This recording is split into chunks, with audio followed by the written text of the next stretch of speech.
Hello, hello again.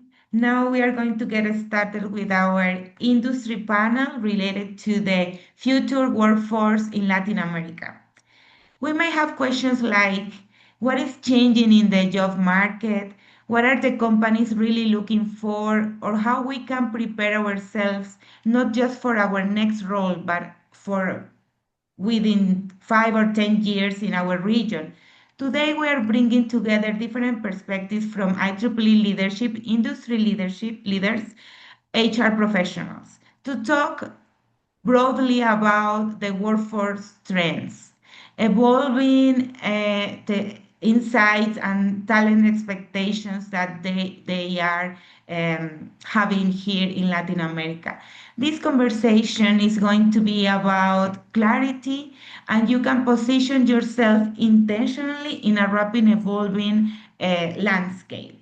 Let me welcome our panelist, Camila Palmeiro, Talent Acquisition Leader at Ecumen, Santiago Barcon, Managing Director of PQ Barcon, Jesus Palomino, General Manager at Intel Guadalajara, and last but not least, our moderator, Dijan Milojicic, HPE Fellow and VP at HPE Labs.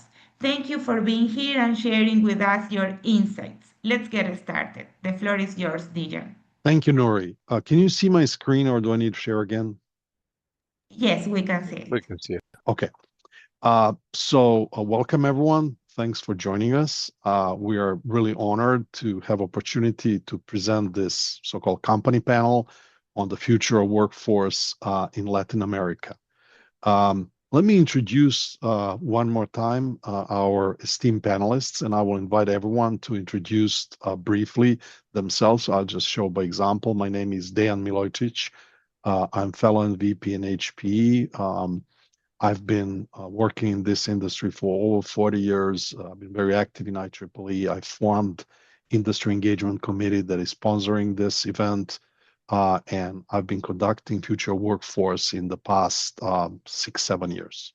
Santiago, would you like to go next? Yeah. Thank you very much. A pleasure to be here. I'm Santiago Barcon. I've been involved in the power quality business, mainly reactive compensation and harmonic filter for over 40 years, and a life senior member of IEEE. So very happy to join here and to exchange ideas with such a distinguished panelist. Thank you, Santiago. Camila, please. Sure. Thank you, Dijan. It's a pleasure to be here. I'm Camila Palmeiro, Talent Acquisition Lead at Ecumen, part of the People and Culture team. I work at the intersection of talent, technology, and organizational development, primarily in software engineering and robotics. My perspective today comes from observing how engineering roles are evolving in real time through hiring processes, career development conversations, and collaboration with technical leaders. I'm looking forward to discussing with all of you. Thank you. Thank you, Camila. Jesus? Hi, I'm Jesus Palomino.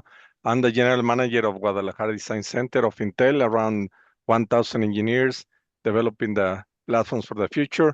I've been a professor at the bachelor and master degree programs, inventor. I have several patents, CEO of a startup that Intel acquired 25 years ago, engineering manager, silicon design architect. So several roles, and but also want to highlight that for many years, a member of IEEE that I value a lot because of what I learned and the network that can provide.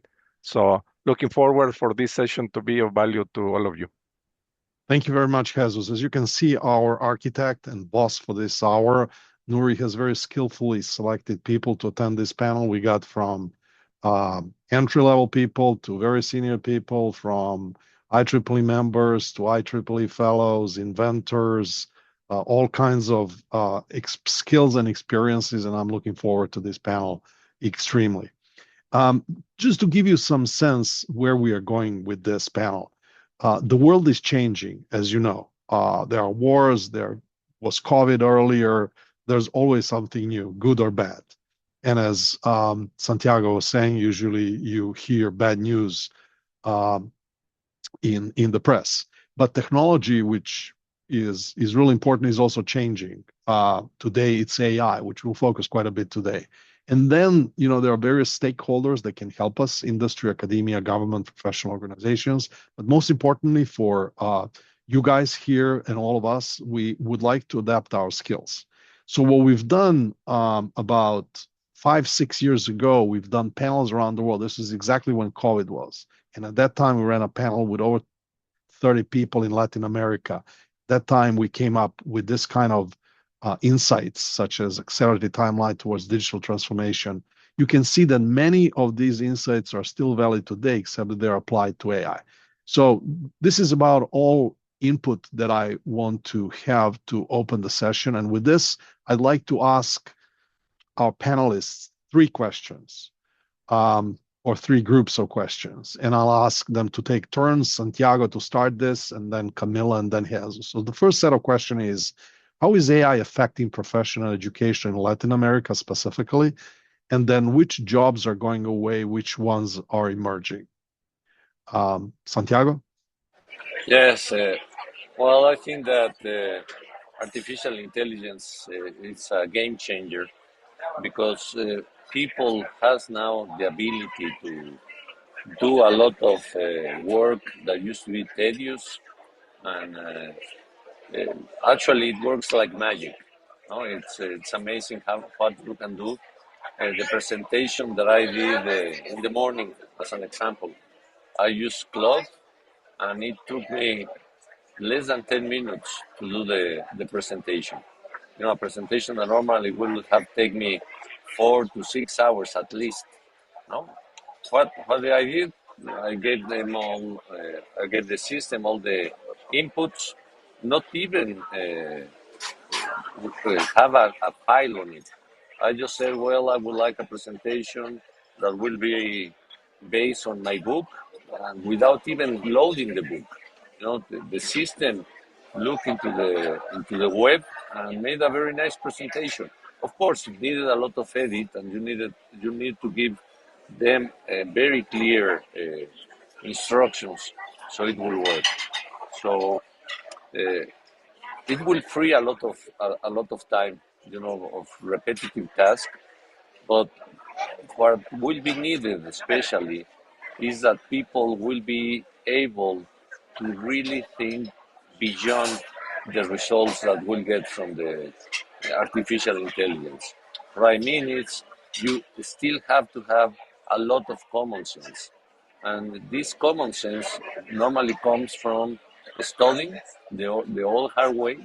No, it's open a book, go through the formulas, really study what you're going to do. And I'm going back out of artificial intelligence. Several years ago, one of the finest editors in Mexico told me, well, isn't it crazy that my kid is doing all these square roots when for less than $1 we can have a calculator that does this, gives you the result? And I asked him, which is the square root of 100? And he told me 10. Okay, and so just suppose that you, instead of typing 100, you type it 10 and you get 3.33. You will believe that this is the correct result, no? So this practice really gives you the frame or the mental frame in order to be able to really validate what you have is real. So this is something that should be considered. Second, in order to be a master in something, you really have to do it manually first. No, if you ask for an essay, no, and you have never wrote anything on your life, you will accept anything that comes out from this artificial intelligence. So for me, it's you still have to go into the basics, and of course use this artificial intelligence as a leverage. And regarding which jobs are going away, I think that anything that does not add real value will be gone sooner or later. No, with this artificial intelligence. If what you do is just charge numbers into a spreadsheet, your days are numbered. Accountants will have a very difficult time. Uh, of course, engineers that they do not have a complete scope, or as we were mentioning, the ability to see well beyond of what is requested. You know, you now have to really see the woods and not just the tree. So that will be my comment. Thank you, Santiago. Great observations. Camila, you as a recruiter are probably best suited here to tell us which jobs are going away, which ones are emerging. How is AI used in recruiting and applying for jobs? Good questions. For emerging roles, I would say that applied AI engineers, robotics, plus AI integration specialists, MLOps are emerging roles. But from a talent perspective, in deep technology environments, what we are observing is not the disappearance of professions, but their evolution. AI is automating, as our colleague said, certain routines and repetitive tasks, particularly in software development. However, it is simultaneously increasing the demand for professionals who can design systems, integrate AI responsibly, and understand complex environments. So this means that the shift is from execution-based roles toward more analytical, interdisciplinary, and system-oriented profiles. For example, at Ecumen in Latin America, this represents an important opportunity because our engineers are increasingly participating in global projects, and AI can amplify that participation when supported by strong foundational education. That's my point of view.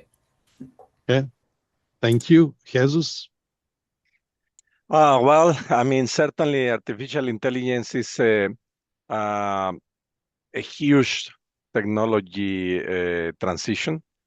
But we have experienced a technology transition in the past. I mean, just recall, well, the recent example of all the digital world, the internet, no? And at that point of time, many believe that by having virtual stores, all the physical stores were going to disappear, no? But they didn't. They just evolved, no? Like Camila mentioned, and also Santiago mentioned, no? The key of AI is understanding how it's going to basically propel your career. You still need the basic skills. You still need to communicate in an assertive way. You still need to understand how to work in teams. You still need the basics of a problem solution. But there are other aspects that you need to consider to compete in this new world. Because if you just use the tool as other millions of people will use it, you are in trouble. Basically, you have to identify how to create, how to solidify the skills that I just mentioned and create new skills so that when you use that tool, you have an edge.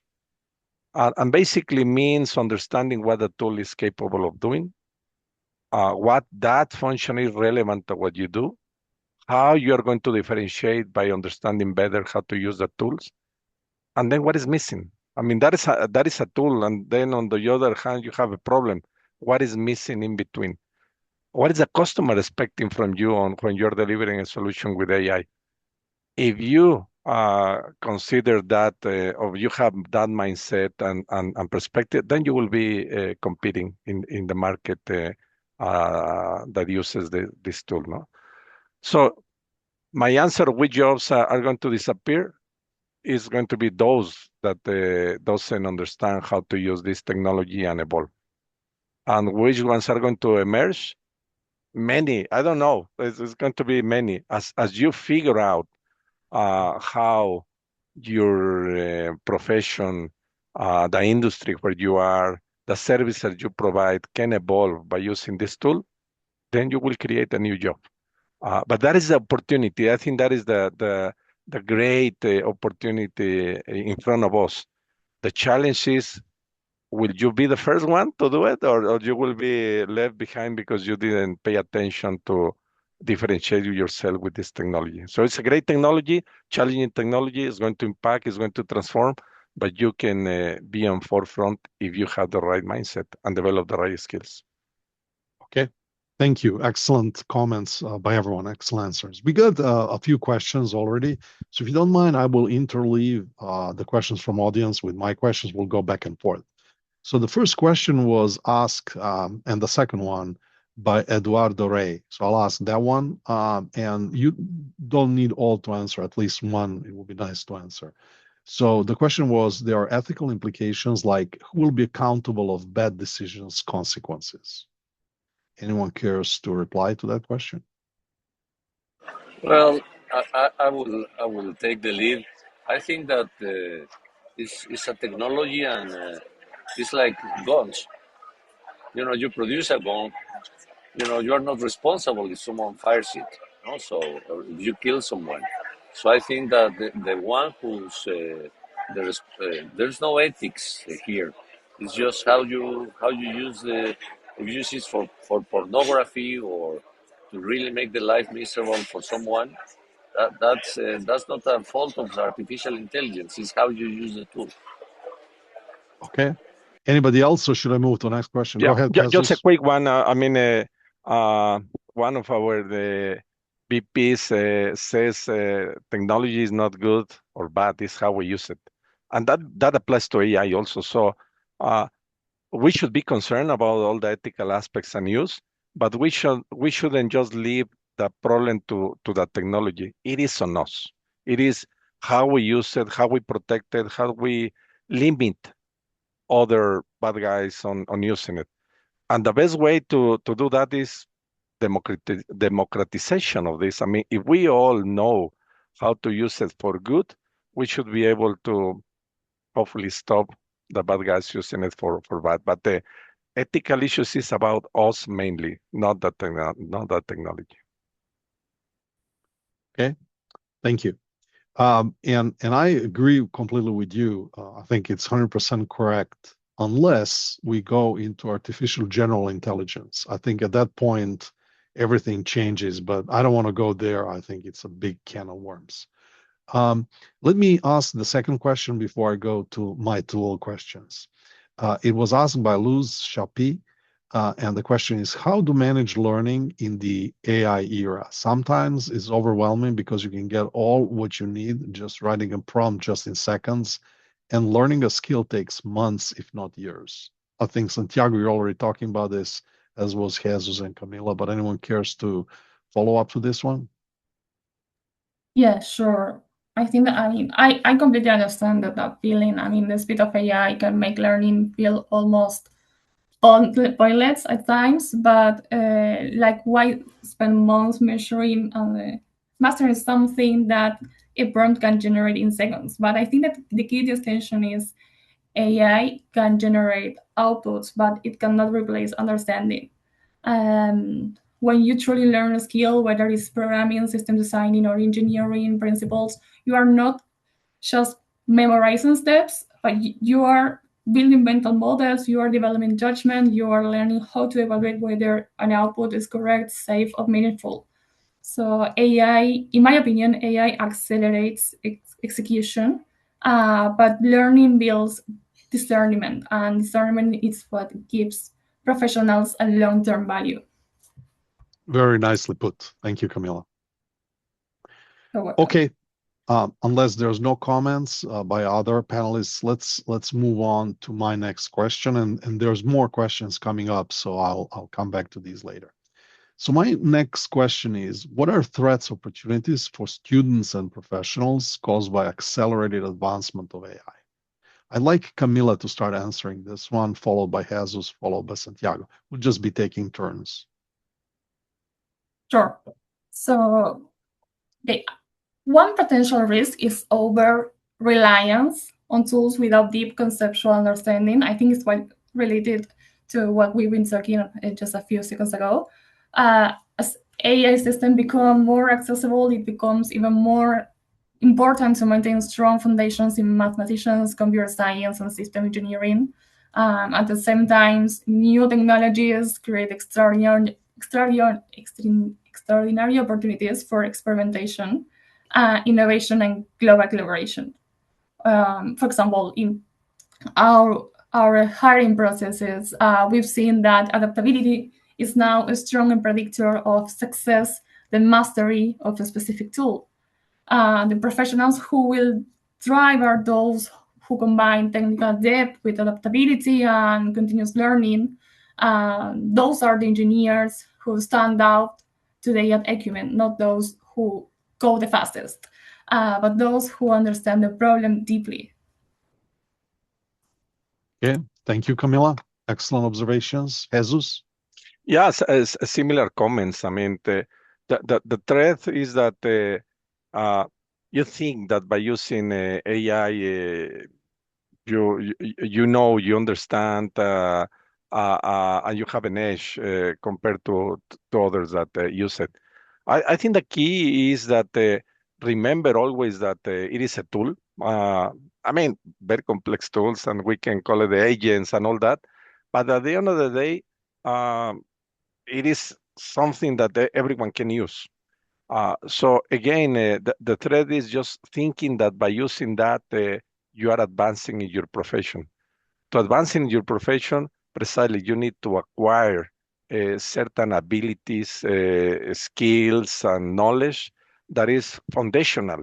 I mean, you have to understand if you are coding and you are a computer scientist, you have to understand the basics of a computer scientist. Why the programs are structured in that way? How is the interaction with the hardware? What is the expectations from the operating system and so on? Once you understand the structure of the engineering of your career, then you can use the tools to accelerate, test faster, code faster, and so on. So that is my main concern, that we forget to learn very well the basics and just go and create programs or solutions without understanding what it is, no? And the opportunity is precisely use it as a tool to accelerate the acquisition of all those skills, competencies, and knowledge. It can be a great tool for you to let's say, bring perspectives about solving a problem, but the definition of the problem to solve has to be clear by you. The definition of what is the key performance indicators for a solution has to be defined by you. The definition of what is the customer expecting has to be defined by you, and then use the tool and get perspectives and see how that helps you get to that level. But yeah, so don't forget that the basics is what is going to take you to the next level, and yes, use that tool to have a KPIs, performance, and the solution even better. Thank you, Jesus. Santiago, it's your turn. Yes, I fully agree with the comments of my panel colleagues, but I think that it's going to be a very difficult situation because most of the young students will use it and they will not get the basic that Jesus was talking. I also mentioned in a previous comment, you have to go back to basics. If you don't have the basics, it doesn't matter how powerful the artificial intelligence is. And so I'm worried because as I wrote this book about how to be a good engineer, and I've been presenting it all across Mexico and Colombia so far. And when you talk to the kids, to the youngest students, they really do not are learning the basics. They don't have this mental structure to use the artificial intelligence correctly. Uh, it's easy to use it, but if garbage in, garbage out, and that's what I'm worried about the artificial intelligence. So it's going to widen the difference between the good engineers and the bad ones. No, I think that it's going to be a very difficult market for the kids that they do not have the basics, they will be eaten by the ones who has the basics and then can use artificial intelligence. Because now you can do the work of 3 engineers if you use it correctly. So why to hire two that they will not add any value? So that will be my comment. Okay, thank you, Santiago. We continue to receive a number of questions. I'm going to alternate between chat and Q&A boxes, and then Herman Dario Perdomo Salas raised hand. Herman, we're going to leave questions in person for the very end. I'll also alternate between people who didn't ask questions so far and those who have. So the next question is by Recalde Diego. How harmful do you think AI is for students who are just beginning to learn programming and understand its logic? I think all of you have already answered that question, but perhaps you want to comment a little bit more to this. Sure. I think that the risk is not the tool; it's how it's used. As I don't remember, but I think Jesus mentioned something about it at the beginning of the panel. If a student uses AI to replace the thinking process, they may slow down the development of logical reasoning and problem-solving skills. But if they use it to explore alternatives, understand errors, or test ideas, for example, it can actually deepen learning. Again, I think it's just the way we use it. It is a tool, so it depends on how we use this tool. It could be powerful or harmful. Yeah, very precise answer. Thank you. Anybody else cares to comment, or shall I move on to the next one? Okay. So the next question is from Marcelo Guterres.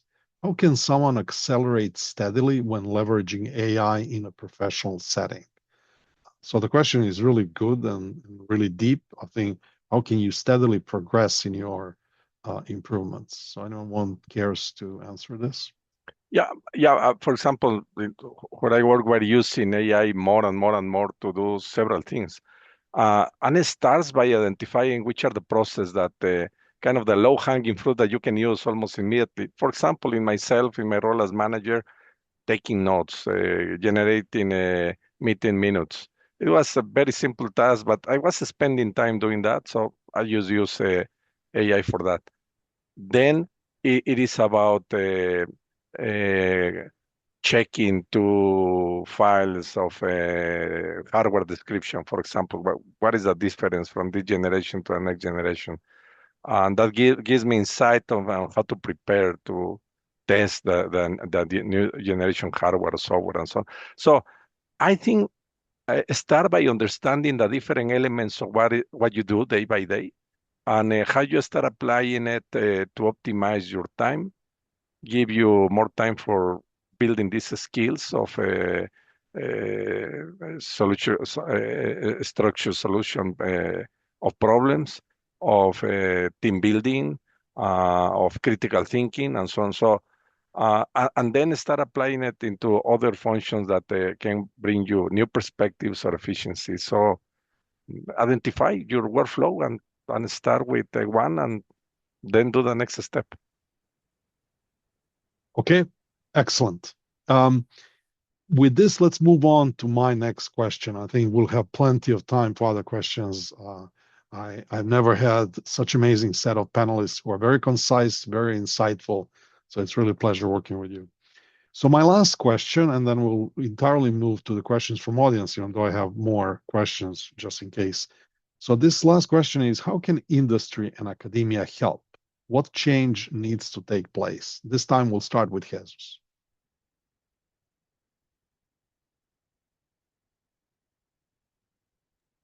Sorry, looking at unmuting. I think that there are several ways that we can help in this AI transition. For example, what we do here with Guadalajara Design Center, we have created a network of innovation labs across Mexico, more than 20 universities that partner with us, and we meet monthly. to discuss several topics and how to foster innovation mindset in the professors, in the students, in the ecosystem, in the small and medium enterprises, and so on. But then we took that into AI. Okay, AI, a very interesting technology that we need to embrace.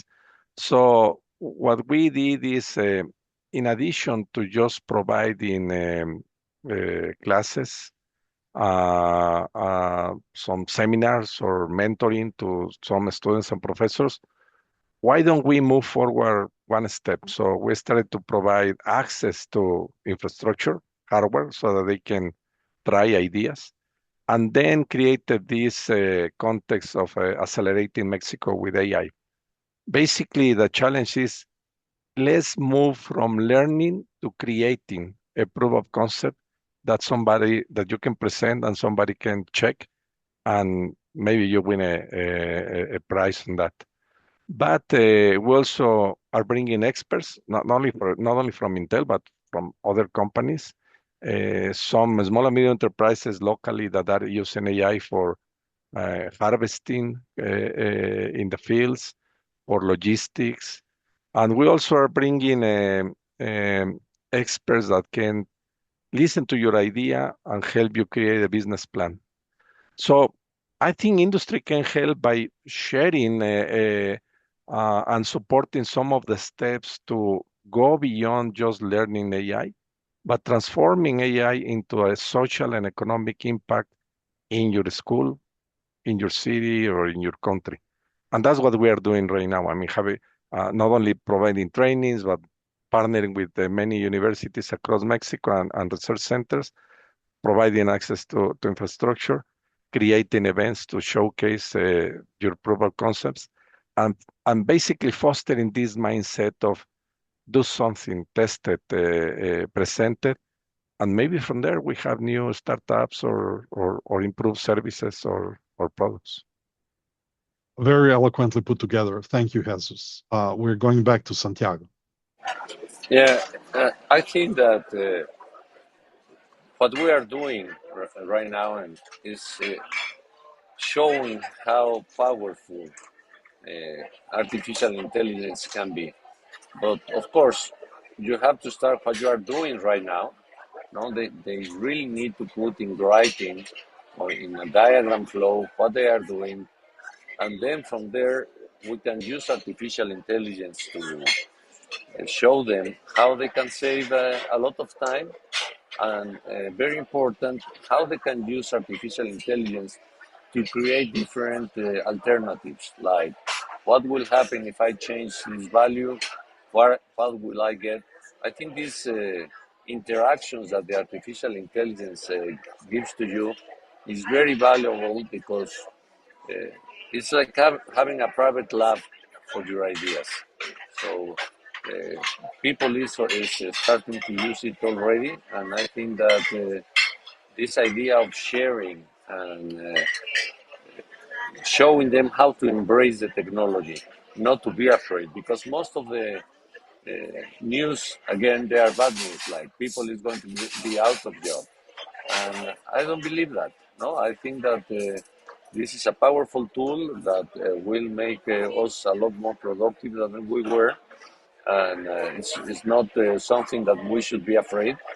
But I always said, if someone is going to eat your kids, it's better that you do it. No, uh, it's. I know that it's kind of hard, but someone, if it's going to happen, you'd rather do it instead of someone else. So that will be my comment. Pretty terrifying but memorable observation. Thank you, Santiago. And last to answer this question, Camila.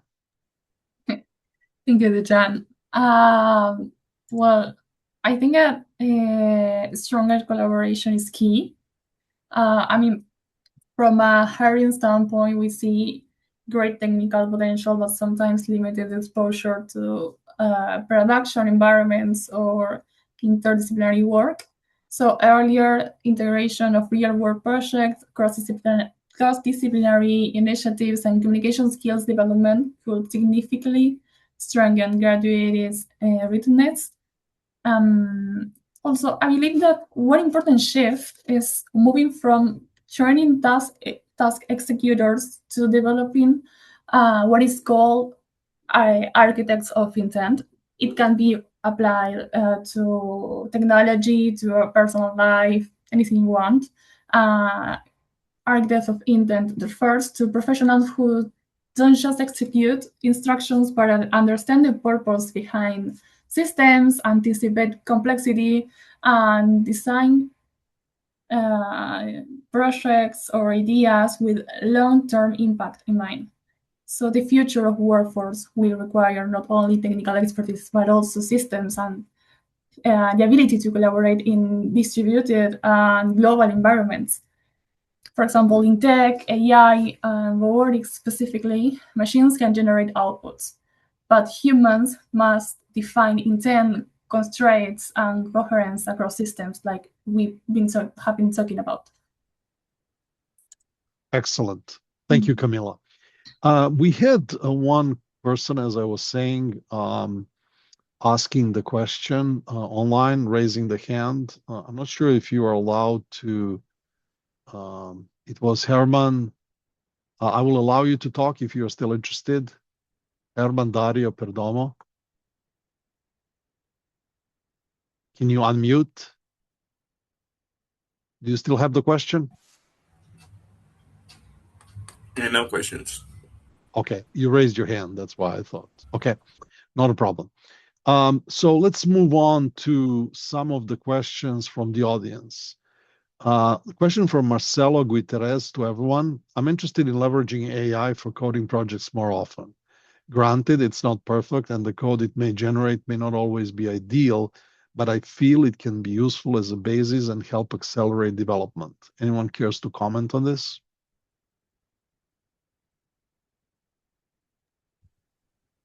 Yeah, I can just mention, of course. I mean, use it and get better and better. I mean, the output will be better if the input is better. No, so use it, learn, improve, and identify exactly what is the output you expect and how you are guiding the tool into getting that output. Yeah, there's all saying trash in, trash out. So, anybody else cares to comment about this?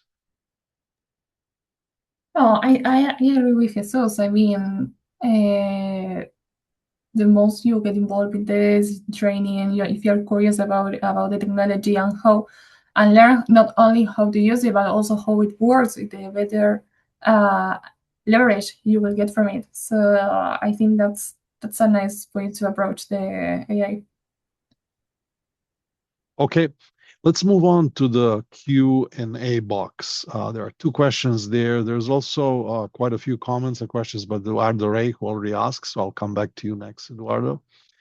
The question from anonymous attendee, great talk, thank you all. There is evidence that some AI tools have intentional biases, racial, gender, political, etc. In your opinion, how can we use AI tools responsibly knowing this? It's quite an interesting question. It's a great question. I think it's important to acknowledge that AI systems are not neutral. I mean, they should be, but they are trained on human-generated data, and human systems contain bias, historical, cultural, structural. In some cases, design choices or data selection can also introduce bias aligned with specific objectives or worldviews. So responsible use being with awareness. To move with a more responsive approach, I would say that using AI responsibly requires transparency, human overseeing, and accountability. Transparency about how systems are trained and work, and the limitations that I think that we all should be aware that they have. Human overseeing to evaluate the outputs that we are discussing about, rather than accepting them as a final truth. And in terms of accountability, this is because responsibility cannot be delegated through an algorithm, as we said before. The programs are not responsible. The organization behind them are accountable for what they develop. So that's why. Okay, thank you. Anybody else cares to comment on this? Yeah, again, it's you will always get you can even fool artificial intelligence if you make the question with some inclination for racial bias or sex bias. It will come out. The amount of information that is already, that's why I think the world is getting so polarized. If you believe in something, you will find everything to validate your opinion on that subject. And if you're against, also you will find it. So it's Yeah. it's almost impossible to create what I will call a balanced view. So in Mexico, what I said when I give the talks, for example, if I'm with more right-wing people, I said there's a newspaper from the left wing that is called La Jornada. I said once in a while read La Jornada, and when I'm with left-wing people, once in a while read Reforma or Financiero. You have to keep on your mind open to different opinions. Yeah, I couldn't agree with you more, Santiago. Once guy, before I was giving a talk, important talk for some of my nominations, one person from Brazil, actually, Latin America, told me, go and tell them what they want to hear. And that's true everywhere. The truth is usually and unfortunately in the eyes of the beholder. Eduardo Rey, you made a number of comments, but these are not questions. So I think everybody can read them. If you want any of these comments to be formulated as questions, please reformulate them and I'll ask those questions. Let me move on to the next question that was posed in Q&A box. As some positions have been shrinking due to AI, what positions have now become more demanded as a development, for example, and what skills are the most advised in order to stand out as a junior professional? I would like to quote Mark Twain. They said that when there's a gold rush, it's a good time to be in the shovel business. No, Exactly. so as an electrical engineer, we couldn't be more happy with artificial intelligence. It's so much work. Data centers, transmission lines, substations. So it's not just what the artificial intelligence can do. There's going to be a lot of services that will be required around this system, more efficient air conditioning, locations that sometimes they were not even considered now because of if you have a lot of cooling, if you are in the north part, you will not need so much cooling. So you can have a lot of data centers in Finland, for example, or Sweden, that before will Alaska. not be in Alaska. No? So that will create some developments of technology that before they were out of the question. Okay, thank Yeah. you. Who wants to go next? Jesus, you want to let I the will add lady that, go next? Sure. Go ahead. Sure. Camila? Well, I'm answering the question. I think that as AI automating routine tasks, some traditional roles, especially those focused on repetitive implementation, may change. But at the same time, demands has a growing in areas where critical thinking, system designing, cross-disciplinary expertise, I think that's what matter the most. As for junior engineers, junior professionals, it may reduce the need, as I said, of pure execution-based roles, but it increased the need for junior engineers who are curious, adaptable, and willing to learn fast. That's the entry bar, in my opinion. I mean, the entry bar is shifting, but not disappearing. Okay, excellent. Jesus?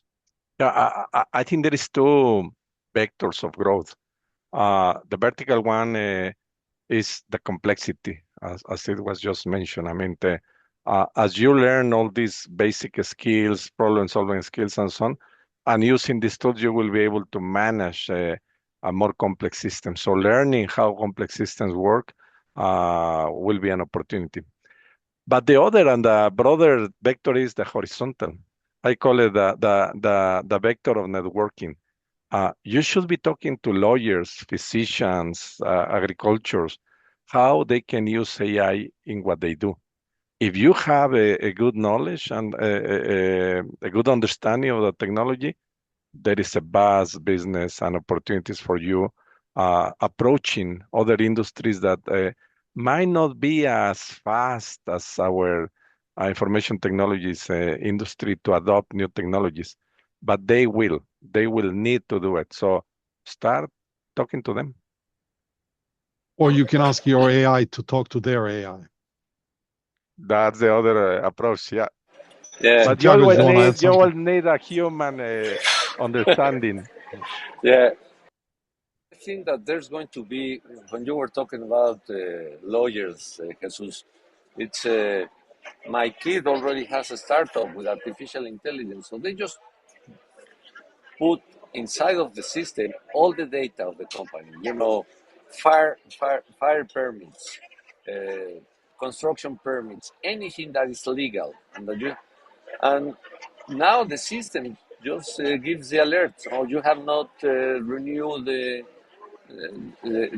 seismic validation of the building. All these kind of things. It's amazing because there's no human capacity to comply with all these regulations. No? So if you are able to automatize that and have someone that digs the information from there, it's people just love it. You know, it's you get out of your all this preoccupation on a fine or an inspection goes away, or at least goes away in a big fashion. I sincerely hope they put all that company information in the private instance of AI, not the public one. Let me tell you how we're going to close on this in about 12 minutes or so. I will ask one question next. We have at least one more question from the audience. And then before closing, I will ask every one of you to make a closing statement, and we'll go in reverse order, starting from Jesus and going backwards. And then I will close, and I will let Nuri have the final word of the session. So my experience is that all these insights related to profession and AI are not much different than in the rest of the world, in Latin America versus rest of the world. But there are still some differences. So I'm just curious whether you are aware of any differences. And I can tell you what are the similar things, what are different things. For example, similar things are there are vast areas without broadband access that might be changing now with satellite and coverage. There's demand by industry for accelerated education that PhD students or professors can't produce PhD students or other graduates with sufficient knowledge, so they need to be retrained in industry. That's all the same around the world. I heard about that from China, through Africa, through Latin America, through North America, everywhere. But then there are differences, usually tied to the culture, usually tied to the geography, coverage, and things like that. So I'm curious whether you can point out any differences that are important for people in Latin America so that they can be better equipped in their either adjustments or studying to become professionals. I would like to answer that. I think that something that Latin America needs is that all engineers speak English, no? Because English is the best tool to keep you updated. No? It's amazing, especially in the public schools. You will find 90% of the engineers that they are graduating that they don't speak English. So first of all, they will be unable to keep on studying and keep up to date. And of course, it's we are Mexicans or we are Latins, we speak Portuguese or Spanish, but English is a must. That will open a lot of opportunities for the young kids. and to keep up to date. No, that's why I always point out to them, you need to speak English, no, because if not, you will be left behind. Sooner or later, you will be left behind. So this is one main difference. The other one that I see is that there's still in the Mexican, I'm going to talk about Mexican, in the Mexican culture, this idea that you will be uh, poor. You need to be a lawyer, you need to be a doctor, but as an engineer, you will not have any future. With this book, I have mothers that buy the book for the kids, and they are worried that the kid will be starving because he's going to be a biomedical engineer. So this barrier of thinking that as an engineer you will not be successful economically, I think that it's something that we need to change. No, and of course, artificial intelligence will be a part of it. Just a sub question. So everyone in Latin America should learn English, even if AI understands Spanish and Portuguese. Yes. Okay. Yes. Who wants Yes. to go next? Thank you, Santiago. Yeah, I can go next. When Intel acquired my company 25 years ago, I started to learn, several things and values and culture of Intel. And something that really kind of changed me is a concept that is called constructive confrontation. Basically, it's the basis of innovation, that you are willing to put your idea out there for others to criticize the idea so that the idea becomes a better idea. And you are open to receive that feedback, and you welcome and appreciate that feedback. And it's very difficult in our cultures, the whole Latin American cultures. I see this very well with the Israeli engineers, with the Russian engineers, with the US engineers, with the Indian engineers. But Latin Americans, we have trouble accepting feedback. So you have to learn this concept of constructive confrontation, and you have to practice it so that if you are delivering the feedback, deliver the feedback to the problem, not attack the person. Focus on the problem. And you are receiving the feedback, welcome that so that your idea can get improved. So I think that is a key concept for all of us to learn and practice, and that will foster innovation. And the second aspect is the mindset. We need to have a mindset of winners. Everyone here in this call, you can be the next big innovator for whatever idea or segment you want. But do you believe it? Start with believing that, and then you have to work very hard to make it happen. But if you don't believe it, if you don't have that mindset, it will not happen. So, and I've seen the mindset of winners in several cultures, China, Russia, India. You see those engineers thinking and believing they will change the world. And sometimes I hear the same ideas here in Mexico in the universities, but these guys don't believe that is an idea that can conquer the world. So have a mindset of winning, but yeah, you have to work very hard to demonstrate. I love all your comments. I'm telling my daughters day in, day out, you got to believe first. But I also even love more so, and if I may paraphrase, we should all add passion to constructive, not to confrontation part of constructive confrontation. Okay, so we have Victor Souza, who was very inspired by what you're saying. He has a very lengthy question. I'll read at least part of it because I still want to hear your closing statement.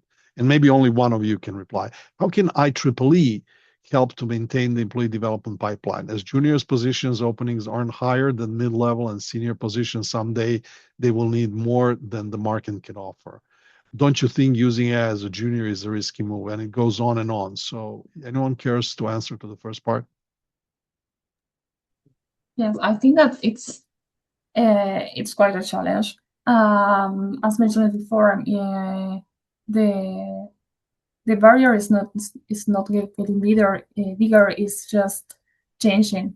I think a nice advice for junior engineers or something useful maybe build strong foundations, stay curious, and look for real work projects, and don't just learn how to use AI, learn how it works. And I think that Santiago mentioned it before about the importance of staying well connected.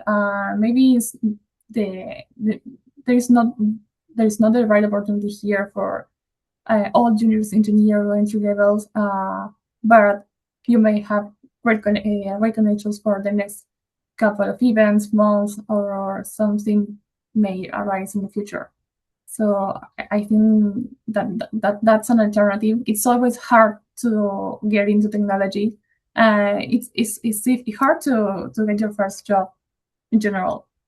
It's harder in technology because there is a huge population interested in the market. But I think these events stay connected with not only with recruiters, with team leaders, managers, speakers. That may open up an opportunity for the future. Okay, excellent. Before I ask you to do less than a minute summary, I want to answer the last question here. Some managers don't even know if a problem should be solved with a simple algorithm or an AI. I just want to paraphrase my own experience. Yesterday, I was asked whether I could solve one problem with agents, and my answer was I can solve any problems with the agents. It doesn't mean that that's the best solution and that one should use agents. But if someone asks you, can you solve this with agents or anything? Yeah, you can. It may not make sense, but it's possible. Okay, Jesus, would you mind starting? Camila and Santiago, less than a minute summary. Yeah. So I think point one, back to basics. Second, yeah, use the technology, practice, learn the insights from that. Third, your mindset. Fourth, network. And five, be prepared to win if you all do all this. Thank you. Very succinctly, Camila. Well, thank you all for having me here. I really enjoyed this conversation. I couldn't agree more with Jesus. Thanks for sharing that. I only would like to add that soft skill development may be the hardest thing to learn, to develop, but it really makes a difference within a team. Learn how to collaborate with a colleague, how to share feedback, how to analyze a full system. It's important to understand the basics. So thank you all for having me here and listen to my thoughts and my colleagues. Thank you, Camila. Santiago? Yes, my comment will be keep on studying, no, never stop to learn, because once that you stop learning, you are starting to get old, no, and I mean old, but in the brain, not in age. So if you keep on studying and of course networking, don't leave IEEE when you are students and then you go to professional life. We really need that you stay here because this is the best way to create a community of people willing to change the world. Thank you. Thank you. I also want to open up my closing statement by thanking Nuri, Ignacio Castillo, and the whole organizing committee for having us here. I want to thank the outstanding setup of panelists here, Camila, Santiago, and Jesus in no particular order. Great insights, learned a lot from you. My closing statement is that I remember I'm on the side of older people, maybe not in brain, but in body. I remember when computer science was arriving, it was a new kid in the town. AI reminds me of computer science. In the past, it was only electrical engineering. The new kid in town came, it was computers, programming, etc. It's the same thing with AI. I think AI will merge into all other technologies pretty soon. It will be just part of the pervasiveness of everything else. Again, last but not least, thanks to all audience for participating. Nuri, you want to make a closing statement? Sure, Dijan. I'm really impressed about the powerful conversation that we had this morning during 1 hour. I'm really thank you to all of you for sharing your insights and your honest thoughts about what is coming.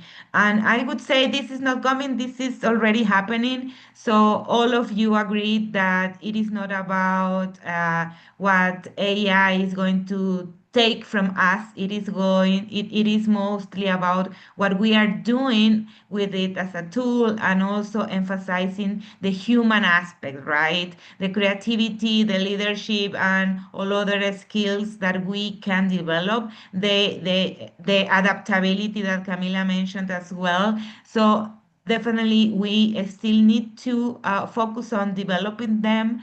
So thank you again for all your insights. I'm looking forward to continue having these spaces with you and counting with your participation. See you in the next talk. Thank you, Thank you Dija. and Thank bye. you. Thank you, Thank everyone. you. Bye. Bye Thank bye. you. Bye.